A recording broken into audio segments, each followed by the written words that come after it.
Hey there, my name is Megan and welcome to my channel or welcome back.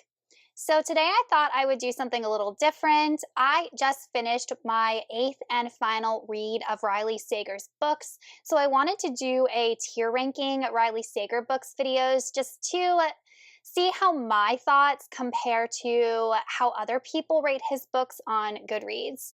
I'm going to go through them and I'm going to rate all 8 of his books with how much I enjoyed them, from number 1 being I didn't like it, 8 being I loved it. And then I'm going to take a look at the Goodreads ratings and see how my opinions compare to like the overall population who also really enjoy his books. But before we go ahead and get on into the video, if you're not already subscribed to my channel, please consider hitting that subscribe button as well as giving this video a like to throw my channel a little bit of support. Okay guys, let's go ahead and get on into the video. Okay, let's take a look at the books. So in number 8 place, I'm gonna have to go with Survive the Night. I didn't love Survive the Night. In this book, we're following a girl and it's the 90s and she's in college and she needs to get back home. Her best friend slash roommate in college went missing and she's having a lot of like issues processing that. So she needs to get back home, but it's the 90s. There's no Uber, there's none of that. So there's a ride sharing board at her college and she ends up sharing a ride with a guy. And as she's driving, in the middle of the night to get back home, she starts to suspect that he is the murderer that has been going around murdering college students. And we end up getting to the end of the story, and I really don't like the antagonist that they ended up choosing. I found it just to be a complete unbelievable twist, and even like the physical person that they chose as the antagonist, I just couldn't wrap my head around it. I really didn't like it. So that one's my least favorite. Then I'm going to go with The House Across the Lake. I didn't love this one either. This follows a former movie star who is at her family estate, or not really estate, but like big house on this lake in Vermont, and across the lake is a model, like a supermodel, and her husband, and she ends up thinking she sees something like a fight between the husband and wife, and the wife ends up going missing, so she decides to investigate. And I didn't like The House Across the Lake because I did not like the main character. And I also did not like the paranormal element that Riley Sager introduced, because he did, and I wasn't expecting it. And it just, I don't know, I just didn't think it was interesting or good or anything like that. For number 6, I'm going to go with The Last Time I Lied, which is my most recent read by him. I liked Last Time I Lied. I really did. I just feel like I liked all his other books better. This one is definitely in the middle for me. I gave it 3 stars. I think anytime you have a story revolving children that go missing or teenagers that go missing, that's definitely a bit devastating. And Riley Sager really did keep me guessing in this one about who the culprit was. Then I'm going to go with Lock Every Door. Lock Every Door for me, I actually really liked the twist at the end because it was bizarre. It was bizarre, but it wasn't paranormal like The House Across the Lake, but I liked it. It made me go, what? I never would have guessed that. And I also really like the atmosphere he made with this like creepy, secluded apartment with all these people that are hiding secrets, but they all know something. It very much goes along with The Paris Apartment by Lucy Foley. Like we have that same like similar vein. Then I'm going to go with Final Girls, I think, for number 4.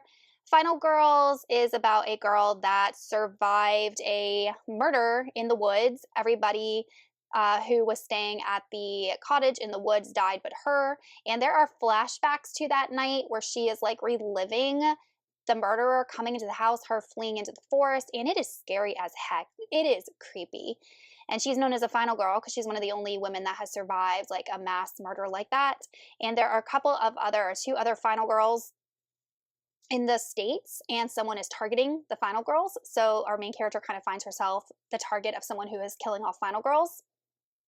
The thing that I like most about Final Girls is the reveal at the end where we find out who the murderer was, because that broke my heart a little bit. I did not see it coming, and I felt for the MC, you know, when she learned like the secret and the reveal. So Final Girls is a good one. I enjoyed it. The next one I'm going to go with is Home Before Dark. And I actually read Home Before Dark a while ago, so I'm wondering that if I reread Home Before Dark, I would put it higher up on my rating. And I kind of do want to reread it just because I remember enjoying it so much. But this has a very much haunted house feel to it, which for the longest time I didn't know if there was a paranormal element to this book or not. But the atmosphere in Home Before Dark is excellent, which is my favorite part of it. Then I'm going to go with Middle of the Night, which I just read this year. And the reason that I liked this one so much, and I didn't even love the reveal that much, but I loved the creepy atmosphere of this book. I thought it was so well done. And it is about a little boy who gets kidnapped out of his tent in his best friend's backyard.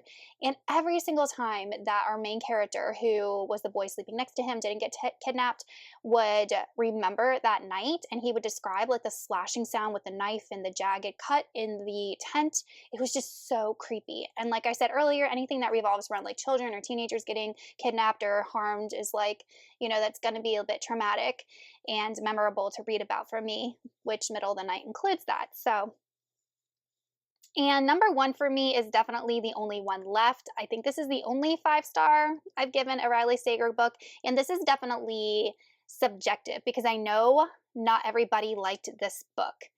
And compared to his other books, it's definitely not even the creepiest. But we're following a woman who was accused of murdering her family, and she's an old woman now. And then this other woman comes to be her caretaker and slowly starts unraveling the events that happened that night.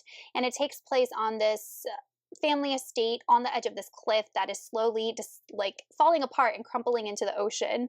And I just loved being in that old creepy house, literally crumbling into the ocean.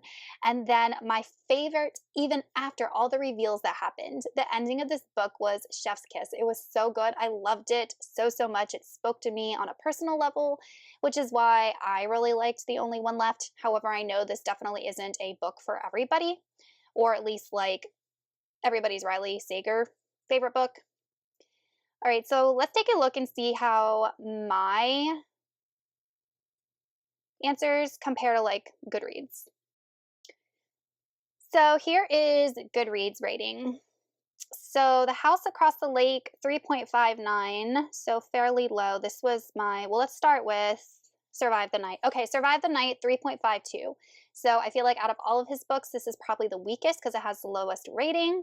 So my opinion matched with that. And then House Across the Lake at 3.59. So I feel like my opinion definitely follows that with, most other people. All right, I had as my number 3, I had The Last Time I Lied, which is at 4.03, so people really like that. But I liked Final Girls more than I liked The Last Time I Lied, so my opinion is definitely on the opposite when it comes to Final Girls and Last Time I Lied. Lock Every Door at 3.9. I enjoyed that more than Last Time I Lied. So this book definitely seems to be one that people really enjoy more than his other books. I just feel like I can't connect to the summer camp setting. I'm not a summer camp person or never was growing up, and I feel like that just kind of drew me out of the story a little bit. And I feel like Lock Every Door was more atmospheric and creepy, as was Final Girls. Home Before Dark is 4.07. The Only One Left, 4.14. And where's Middle of the Night? Middle of the Night, 3.71. Oof, okay. So Middle of the Night, definitely I am on the minority for, because this one is even lower than Final Girls, Lock Every Door, and The Last Time I Lied. So I feel like if you're starting with a Riley Sager book, maybe don't start with Middle of the Night because most people seem to like it less than I did. And then my top one is definitely The Only One Left, which has a fairly high rating at 4.14. So that looks like his highest rated book out of all of them. Let me just make sure I'm not crazy. Yeah, so okay, I feel a little bit better about that because I've seen some reviews and read some reviews about people who really did not like The Only One Left. So it's good to know that my opinion is shared by others, that they really enjoyed it.